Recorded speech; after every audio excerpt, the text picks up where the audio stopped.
योगी जी ने जिस तरह से प्यार से देखा, एक मुख्यमंत्री ने अपनी जिम्मेदारी निभाई कि पहले से उन्होंने बताया कि सड़क पे अगर नमाज पढ़ रहे हैं तो आम लोगों को परेशानी हो।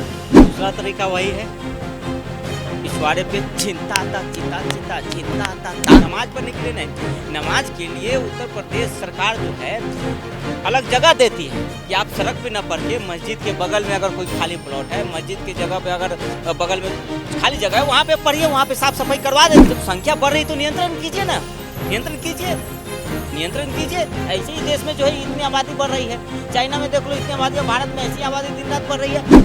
बच्चे भी 14-14, 15-15 कर रहे हैं, शादी भी 3-4 जितना मन कर रहा है।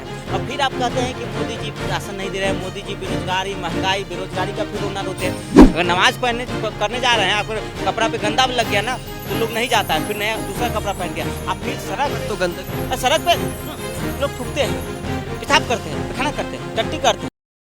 उत्तर प्रदेश के मुख्यमंत्री योगी आदित्यनाथ ने एक बयान दिया। बयान में साफ शब्दों में कहा कि नमाज पढ़ने के लिए सही स्थान मस्जिद है, सड़कों पर नमाज नहीं पढ़ी जाएगी। इस बात में कुछ गलत बात नहीं है, बिल्कुल सत्य बात है। कानून व्यवस्था मेंटेन करने का काम मुख्यमंत्री का है, योगी जी ने जब ये बयान दिया।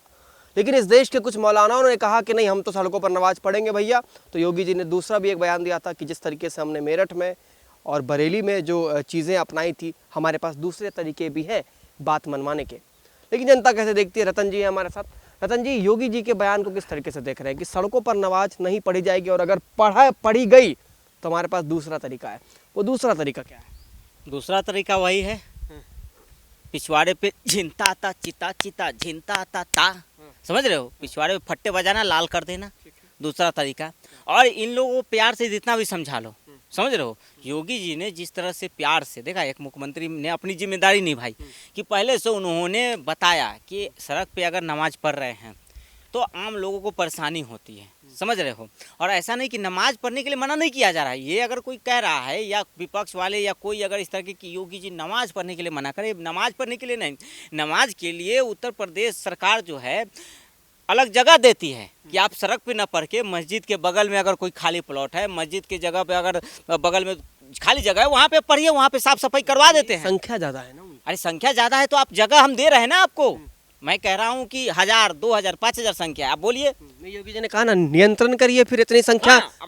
बात सही है, जब संख्या बढ़ रही तो नियंत्रण कीजिए ना, नियंत्रण कीजिए। ऐसे ही देश में जो है इतनी आबादी बढ़ रही है, चाइना में देख लो इतनी आबादी है, भारत में ऐसी आबादी दिन रात बढ़ रही है। अब आप जो है कि आप नियंत्रण भी नहीं कर रहे हैं, न शादी पे और न बच्चे पे। बच्चे भी 14-14, 15-15 कर रहे हैं, शादी भी 3-4 जितना मन कर रहा है। और फिर आप कहते हैं कि मोदी जी राशन नहीं दे रहे हैं, मोदी जी बेरोजगारी, महंगाई, बेरोजगारी का फिर रोना रोते हैं। तो योगी जी ने तो पहले आराम से कहा है कि भैया ये सड़क पे जो है नमाज जो चलता है वो पिछली सरकार नहीं है जो सब चीज़ बंद कर देगा, बोलेगा कि सड़क पे लेट जाओ। एक तरफ ये कहते हैं कि नमाज पाक चीज़ है, साफ़ सुथरी जगह में, ये खुद कहते हैं ना मुसलमान लोग कि भाई नमाज जो है पवित्र है। हाथ वजू करके धो धा के नहा वहा के अच्छे से जाते हैं, साफ़ सुथरा कपड़ा पहन के। अगर नमाज करने जा रहे हैं, आपको कपड़ा पे गंदा भी लग गया ना तो लोग नहीं जाता है, फिर नया दूसरा कपड़ा पहन के। अब फिर सड़क पे तो गंदगी होती है, सड़क पे लोग थूकते हैं, पेशाब करते हैं, पैखाना करते हैं, टट्टी करते हैं, कई तरह की गंदगी होती है। अब फिर आप उस समय तो आपको फिर वो नहीं आता है कि भैया ये सड़क पे तो गंदगी है, गंदी जगह पे हम कैसे नमाज पढ़े, हाँ। फिर लेकिन आप ज़बरदस्ती ये दिखाते हैं कि भैया हम अपनी संख्या दिखाएंगे, हम ज़बरदस्ती चैलेंज करेंगे सरकार को, शासन प्रशासन को चैलेंज करेंगे, लॉ एंड ऑर्डर को चैलेंज करेंगे। जब फिर जो है कि दोबारा जब सरकार एक्शन लेंगी तो आप बोलेंगे कि भाई हम पे तो अन्याय हो रहा है, जुल्म हो रहा है, ये वो। फिर आप राहुल जी उधर के लिए आएंगे आपके लिए, फिर अखिलेश यादव आएंगे, उधर से तेजस्वी आएंगे, उधर से ममता आएगी, हाय तौबा हाय अल्लाह, ये हो गया वो हो गया, फलाना ढिमका दिस दैट, फिर रोने लगेंगे आप। अब तो UN भी नहीं सुनता है, पहले तो थे ये पाकिस्तान चले जाते थे कंप्लेन करने, जब कांग्रेस की सरकार थी ना। आप अगर मना कर दो इनको, पाकिस्तान आ जाता था इनका पक्ष लेके, बांग्लादेश पक्ष ले लेता था, बताइए। लेकिन अब तो वो सरकार है नहीं, अब तो पाकिस्तान को खुद खाने के लाले हैं। बांग्लादेश के पास गंजी है तो लुंगी नहीं, लुंगी है तो गंजी नहीं। पाकिस्तान वाला गंजी पहन रहा है और बांग्लादेश वाला लुंगी पहन रहा है। और UN वाला तो अब सुनता नहीं है कि भैया UN में तो अब चलेगा नहीं, आप लोग अपना समझ लो, मोदी जी हैं वहाँ पे, हमारी तो कोई चल ही नहीं रही है। तो मैं यही कहना चाहता हूँ कि शांति तरीके से जो उत्तर प्रदेश का गाइडलाइन है उसको पालन करे।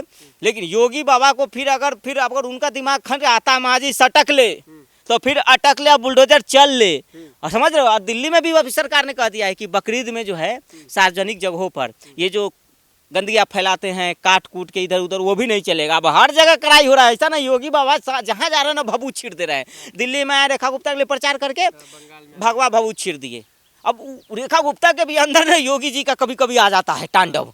बंगाल में उधर गए प्रचार करने, योगी जी जेब से भभूत निकाल के छीट दिए। उधर शुभेंदु अधिकारी भी बुलडोजर पे बुलडोजर चला रहा है। वो उधर आसाम गए, उधर बिहार गए, उधर जाके सम्राट चौधरी जी को भी भगवा पहना दिए, जिसको योगी जी समझ लो, योगी जी ने अपना उसके अंदर जो है ना आत्मा दे दिया। तो चारों तरफ से अब जो है कि होगा फट्टे बजेंगे फट्टे।